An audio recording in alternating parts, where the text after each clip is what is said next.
बिस्मिल्लाहिर्रहमानिर्रहीम। उम्मीद है आप सब ठीक होंगे। आज का जो हमारा लेक्चर है वो लेक्चर पे हम चलते हैं। लेक्चर में हम डिस्कस करेंगे 1.5, जिसमें 1.5 के पहले 4 क्वेश्चन हम डिस्कस करेंगे इस लेक्चर में। तो चलते हैं हम लेक्चर की तरफ। हमारी एक्सरसाइज है 1.5। 1.5 का अगर आप देखें तो क्वेश्चन नंबर 1 है find determinant and adjoint of matrix A. आपको एक मैट्रिक दिया गया है, उसका पहले आपने डिटर्मिनेंट फाइंड करना है, फिर उसका एडजॉइंट फाइंड करना है। अब हम देखेंगे कि डिटर्मिनेंट कैसे फाइंड करते हैं और एडजॉइंट कैसे फाइंड करते हैं। तो यहाँ पे देखें तो आपके पास मैट्रिक है ए इज इक्वल टू 6 8 3 8।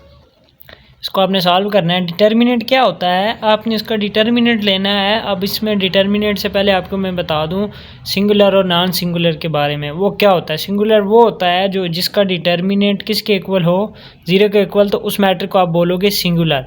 और जिस मैट्रिक का डिटर्मिनेंट आपके पास नॉट इज इक्वल टू 0 होगा तो उस मैट्रिक को आप बोलोगे नॉन सिंगुलर। ठीक है जी। तो चलते हैं हम इसका डिटर्मिनेंट निकालते हैं। डिटर्मिनेंट निकालने के लिए क्या होता है, ए डिटर्मिनेंट आपके पास किसके इक्वल आ गया है, 6 को 8 से मल्टीप्लाई करो और 3 को 8 से। 6 को 8 से किया 48, माइनस 3 को 8 से किया 24। 48 से 24 निकालो तो 24 नॉट इज इक्वल टू 0। तो आप कह सकते हो यहाँ पे कि आपके पास जो ए डिटर्मिनेंट है वो क्या है, नॉन सिंगुलर है। ठीक है जी। तो आपने डिटर्मिनेंट निकाला, आपके पास आंसर 24 आया, तो वो एक नॉन सिंगुलर है। इसी तरह अगर आप इसका एडजॉइंट लें, एडजॉइंट क्या होता है, एडजॉइंट बेसिकली ये होता है कि आपके पास प्रिंसिपल डायगोनल होते हैं, एक नॉन डायगोनल्स होते हैं। ठीक है। आपने क्या करना है, प्रिंसिपल डायगोनल्स की जगह चेंज कर देनी है और जो दूसरे हैं उनके साइन चेंज कर देने नॉन डायगोनल्स के। तो आपके पास ये है, आपने क्या किया, 8 6 की जगह रिप्लेस हो गया और 6 8 की जगह। ठीक है। तो और बाकी दो का साइन चेंज हो गया। तो यहाँ पे आप देख सकते हो कि आपके पास ए डिटर्मिनेंट क्या था और एडजॉइंट क्या है। ठीक है।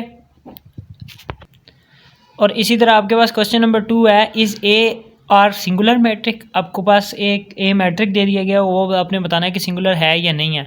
तो वो हम देखेंगे, अगर हमारे पास उसका आंसर 0 आया, जो अभी मैं बता चुका हूँ पहले भी कि डिटर्मिनेंट 0 आया तो वो सिंगुलर है। Determinant not is equal to 0 आया तो वो नॉन सिंगुलर है। ठीक है जी। तो for singular matrix we find A determinant. A का डिटर्मिनेंट हमने फाइंड करना है।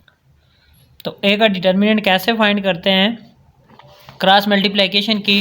तो हमारे पास इसका आंसर क्या आ गया, 30, जो कि नॉट इज इक्वल टू 0 है। तो आप क्या कहोगे फिर, ये नॉट इक्वल टू 0 हो तो नॉन सिंगुलर मैट्रिक होता है। ठीक है जी।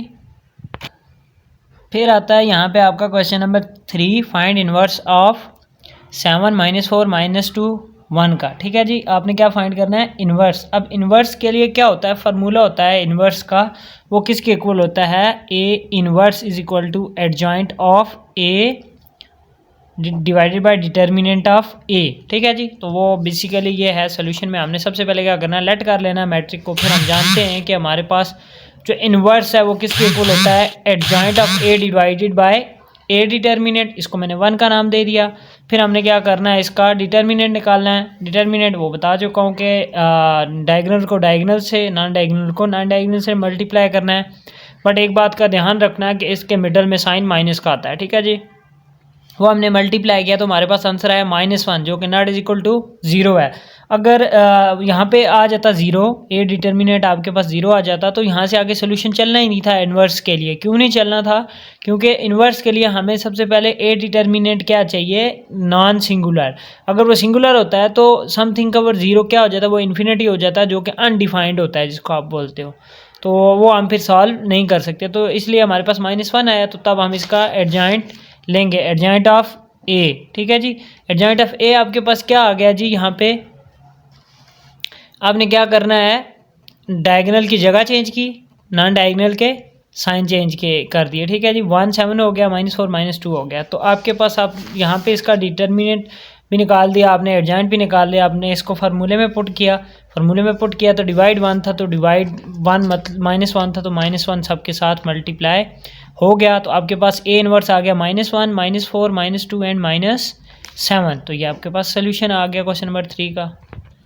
अब देखें यहाँ पे आपके पास क्वेश्चन नंबर 4 है, इज़ एक मैट्रिक दे दिया गया है कि इसका इन्वर्स एग्जिस्ट करता है या नहीं करता। इन्वर्स कब एग्जिस्ट करता है?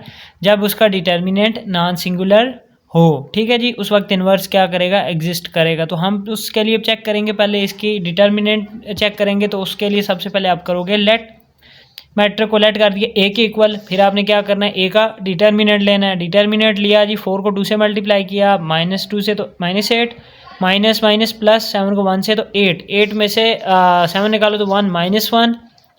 तो आपके पास देखो यहाँ पे अगर हमारे पास आ जाता 0 तो आप क्या कहते हैं कि इन्वर्स डज नॉट एग्जिस्ट, ठीक है जी। -1 आ गया तो हम कहते हैं कि inverse does exist, inverse exist कर रहा है। आई होप आपको समझ आई होगी। लाइक कमेंट ज़रूर कीजिएगा। अल्लाह हाफिज़।